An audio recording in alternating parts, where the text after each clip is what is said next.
ఢిల్లీలో ప్రధాని మోదీతో భేటీ అనంతరం సీఎం రేవంత్ రెడ్డి మాట్లాడుతున్నారు. లైవ్ లో చూద్దాం. రేవంత్ రెడ్డి గారు నేను కలిసి మీ అందరినీ కలవటం మాట్లాడటం కూడా చాలా సంతోషంగా ఉంది. అలాగే మీ అందరికీ తెలిసిందే, తెలంగాణ రాష్ట్రంలో కాంగ్రెస్ పార్టీ అధికారంలోకి వచ్చిన తర్వాత ప్రభుత్వ పరంగా రాష్ట్ర ప్రయోజనాల దృష్ట్యా ప్రజాస్వామ్య స్ఫూర్తితో అలాగే ఫెడరల్ స్ఫూర్తితో తెలంగాణ రాష్ట్ర ప్రయోజనాలను కాపాడటం కోసం మొట్టమొదటిసారి ఈ దేశ ప్రధాని శ్రీ నరేంద్ర మోడీ గారిని ఈరోజు సాయంత్రం శ్రీ రేవంత్ రెడ్డి గారు ముఖ్యమంత్రిగా ఉప ముఖ్యమంత్రిగా నేను కలిసి వారిని ప్రత్యేకంగా కలవటం జరిగింది, మర్యాదపూర్వకంగా. అందులో భాగంగా తెచ్చుకున్న తెలంగాణ రాష్ట్ర ప్రయోజనాలు కాపాడటం కోసం, అలాగే ప్రత్యేక రాష్ట్ర ఏర్పాటు కార్యక్రమంలో భాగంగా తెలంగాణ రాష్ట్ర ప్రయోజనాలని హక్కుల్ని కాపాడుతూ బైఫర్కేషన్ యాక్ట్ లో తెలంగాణ రాష్ట్రానికి అందించినటువంటి అనేక అంశాలని దేశ ప్రధాని శ్రీ నరేంద్ర మోడీ గారి దృష్టికి తీసుకుని రావడం జరిగింది. తీసుకుని వస్తూ మేము రాష్ట్రం కోరి కొట్లాడి తెచ్చుకున్నదే నిధులు, నీళ్లు, నియామకాలు. వీటికి సంబంధించి బైఫర్కేషన్ యాక్ట్ లో పొందుపరిచినటువంటి హక్కుల్ని గత ప్రభుత్వం 10 సంవత్సరాలుగా తాత్సర్యం చేస్తూ కేంద్రం నుంచి తీసుకొని రావాల్సినటువంటి కొన్ని ముఖ్యమైన అంశాలని తీసుకొని రాలేకపోయింది. దయచేసి మేము మిమ్మల్ని కలుస్తూ ఆ అంశాలన్నింటినీ త్వరితగతిన తెలంగాణ రాష్ట్రానికి అందించవలసిందిగా వారికి విజ్ఞప్తి చేయడం జరిగింది. అందులో భాగంగా ప్రధానంగా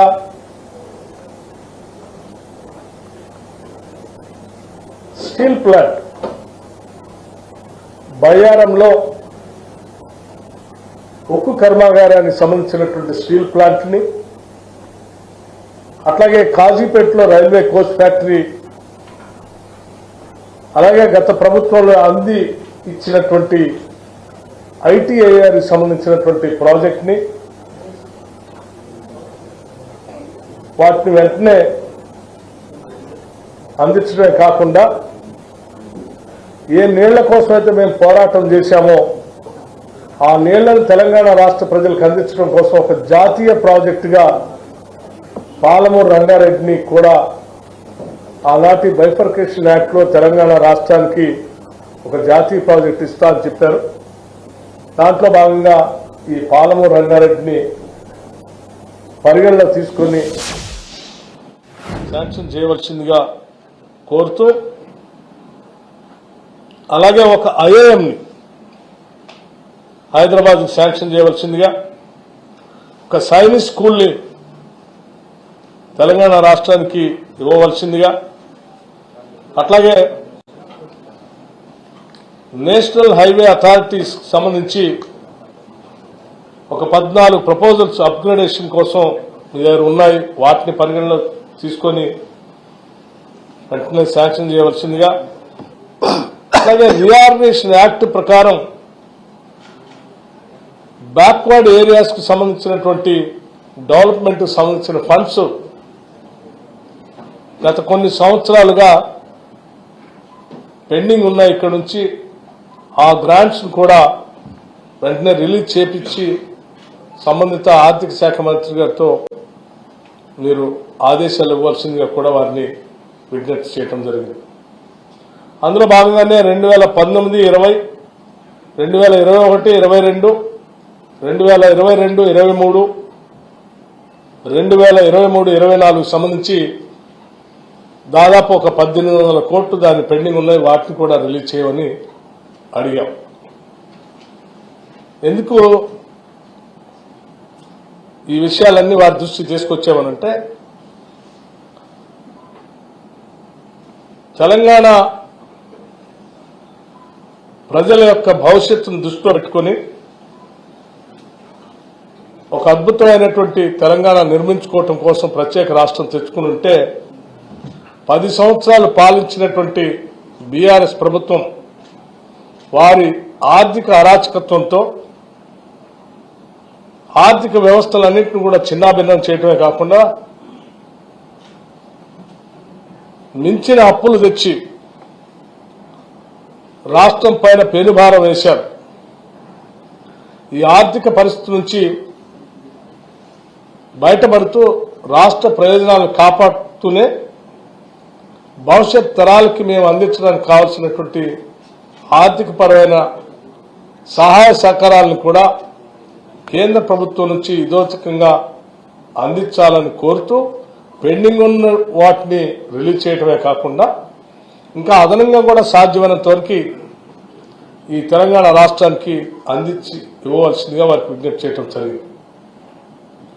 అట్లాగే 2015, 19, 2020, 21 సంబంధించి ఒక 450 కోట్ల రూపాయలు పెండింగ్ ఉన్నాయి. అవి ఇంకొక 2250 కోట్ల రూపాయలు గవర్నమెంట్ ఆఫ్ ఇండియా నుంచి రావాల్సి ఉన్నాయి. ఈ గ్రాంట్స్ సంబంధించి వాటిని కూడా వెంటనే సాధ్యమైనంత మేరకు తెలంగాణ రాష్ట్ర ప్రభుత్వానికి రిలీజ్ చేయవలసిందిగా వారిని కోరటమే కాకుండా రాష్ట్ర ప్రయోజనాల దృష్ట్యా కేంద్ర ప్రభుత్వం నుంచి రావాల్సిన ఇతోధిక సహాయ సహకారాలు రాష్ట్ర అభివృద్ధి కోసం, ఆర్థికంగా నిలదొక్కుకోవటం కోసం, ఇరిగేషన్ ప్రాజెక్టులు పూర్తి చేసుకోవటం కోసం, విద్య వైద్య రంగాలను బలోపేతం చేసుకోవటం కోసం కేంద్ర స్థాయి నుంచి అందించాల్సిన సహాయ సహకారాలన్నింటినీ కూడా అందించవలసిందిగా వారికి ముఖ్యమంత్రి గారు రేవంత్ రెడ్డి గారు, ఉప ముఖ్యమంత్రి గారు, నేను ఇద్దరం కలిసి వారిని విజ్ఞప్తి చేయడం జరిగింది. దానికి ప్రధానమంత్రి గారు కూడా వాటన్నిటినీ విన్ని సానుకూలంగా స్పందించడమే కాకుండా ఒక కేంద్రం ఒక రాష్ట్రానికి ఏ రకమైనటువంటి సహాయ సహకారాలు అందించాలో తప్పనిసరిగా ఆ స్థాయిలో, ఆ రీతిలో తప్పనిసరిగా తెలంగాణ రాష్ట్రానికి అందిస్తాం, పరిశీలిస్తామని కూడా వారు సానుకూలంగా స్పందించడం జరిగింది. Thank you.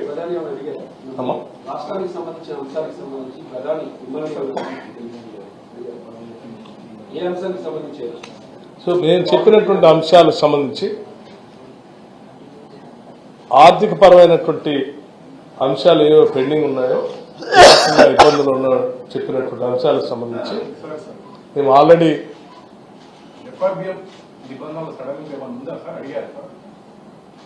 నిబంధనలు సడలించమని కానీ లేకపోతే ఇతరత్ర ఏ రకమైనటువంటి పర్మిషన్స్ గురించి కానీ మేము అడగలేదు. మీరు చెప్పిందల్లా రాష్ట్ర ప్రభుత్వానికి కేంద్ర ప్రభుత్వం నుంచి రావాల్సినటువంటి గ్రాంట్స్ ని, పెండింగ్ ఉన్నటువంటి అంశాలని బైఫర్కేషన్ యాక్ట్ లో మాకు రావాల్సినటువంటి ఆ యాక్ట్ ద్వారా పెట్టినటువంటి హక్కుల్ని, వాటితో పాటు అదనంగా కొన్ని అంశాలని రాష్ట్ర ప్రయోజనం దృష్ట్యా అడిగాం. వాటికి సంబంధించినటువంటి కార్పొరేషన్ రుణాలు ఎఫ్ఆర్బిఎం పరిమితిలో ఉండడం వల్ల మీకు రాష్ట్రానికి రావాల్సిన రుణాలు రాకుండా పోతాయి కదా, ఇది మీకు ఇబ్బంది కదా, ఇది ముఖ్యమైన అంశం. రాష్ట్ర ఆర్థిక పరిస్థితి గురించి తోచికంగా ఉన్న సమాచారం మొత్తం వారికి అందించాం. శ్వేతపత్రాన్ని రాష్ట్ర శాసనసభలో ప్రవేశపెట్టామన్నటువంటి అంశాన్ని కూడా వారి దృష్టికి తీసుకొచ్చాం. మొత్తం ఉన్న వ్యవస్థని ఈ రోజు తెలంగాణ రాష్ట్రం ఎక్కడ నిలబడ్డటువంటి అంశాలు కూడా వారి దృష్టికి తీసుకొని వచ్చారు. చెప్పిన తర్వాత దానికి సంబంధించి ఈ రాష్ట్ర ప్రయోజనాలను కాపాడటానికి ఒక కేంద్ర ప్రభుత్వంగా రాష్ట్ర ప్రభుత్వానికి చేయవలసినటువంటి సహాయ సహకారాలన్నింటినీ అందించవలసిందిగా వారిని కోరా. వారు సానుకూలంగా స్పందించారు. దాన్ని మేము లెక్కలతో సహా రాసి ఇచ్చాం. దానికి సంబంధించిన రిప్రజెంటేషన్ కూడా వారికి రాతపూర్వకంగా కూడా అందించడం జరిగింది. నమ్మకం ప్రధాని కలిసిన తర్వాత కలిగింది. తెలంగాణ ప్రభుత్వానికి రాబోయే రోజుల్లో సహకరిస్తారనేటువంటి ప్రధాని సహకరిస్తారనేటువంటి నమ్మకం మీ భేటీ తర్వాత కలిగింది. ఒక రాష్ట్రానికి కేంద్ర ప్రభుత్వం ఏ రీతిలో సహాయ సహకారాలు అందించాలో ఆ రాష్ట్ర పురోగతికి మీరు అడిగినటువంటి అంశాలను తప్పనిసరిగా సానుకూలంగా పరిశీలించి స్పందిస్తానని ప్రధానమంత్రి గారు చెప్పారు.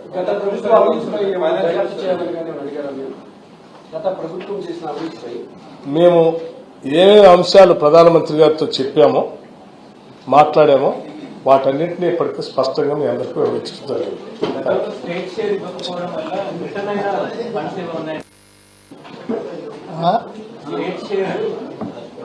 ప్రభుత్వ బాధ్యత ఇవ్వకపోవడం వల్ల వెనక్కి వెళ్ళిపోయిన నిధులు ఏవో ఉన్నాయన్నారు. వాటి గురించి అన్ని రకాల నిధుల మీదనే చర్చ చేసినాం. వాటికి సంబంధించిన రకాల శాఖలలో రకరకాల నిధులు ఉన్నాయి. ఎగ్జాక్ట్ నెంబర్ అనే కంటే